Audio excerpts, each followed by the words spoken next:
क्या झारखंड में सब कुछ ठीक ठाक चल रहा है? झारखंड में हेमंत सोरेन के नेतृत्व में गठबंधन वाली सरकार चल रही है। झामुमो सबसे बड़ा दल है। सरकार में कांग्रेस और राष्ट्रीय जनता दल शामिल है। कांग्रेस की सरकार में 4 मंत्री हैं, जबकि राजद कोटे से 1 मंत्री है। हाल में मुख्यमंत्री हेमंत सोरेन के कुछ फैसले को लेकर कांग्रेस के मंत्रियों ने बैठक भी की है। स्वास्थ्य मंत्री बन्ना गुप्ता ने सरकार के कुछ फैसलों पर सवाल खड़ा किया है। उन्होंने कहा कि 37 IPS अधिकारियों के तबादले को लेकर किसी भी मंत्री से सलाह नहीं ली गई। उन्होंने कहा कि कोरोना संकट काल में विभागीय सचिवों को 5 करोड़ रुपए तक की राशि खर्च करने की अनुमति दी गई है। इस पर भी कोई राय मशवरा नहीं लिया गया। उन्होंने कहा कि हम जनता के लिए जनता द्वारा चुने गए प्रतिनिधि हैं, हमें जवाब भी देना पड़ता है। ऐसे में कांग्रेस के मंत्रियों में मुख्यमंत्री हेमंत सोरेन के फैसलों पर नाराजगी व्यक्त करना किसी और असंतोष को पैदा कर रहा है। जिद्दी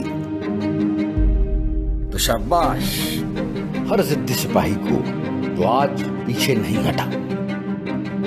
शाबाश हर उभरते सितारे को जो सबको हंसी का ट्रीटमेंट दे रहा है। शाबाश हर घरेलू स्टार को जो आज फ्री कॉन्सर्ट्स कर रहा है, और उस कलाकार को जो घर बैठे सबका दिल बहला रहा है। और इनके लिए क्या बात है। हर पहली गोल रोटी को, टेक्नोलॉजी को बेखौफ अपनाने वालों को, हर मददगार को और हर पहरेदार को शाबाश। उस जज्बे को जो रोज उठकर कहता है बीते कल से आगे बढ़ेंगे, आज फिर लड़ेंगे। शाबाश इंडिया, शाबाश।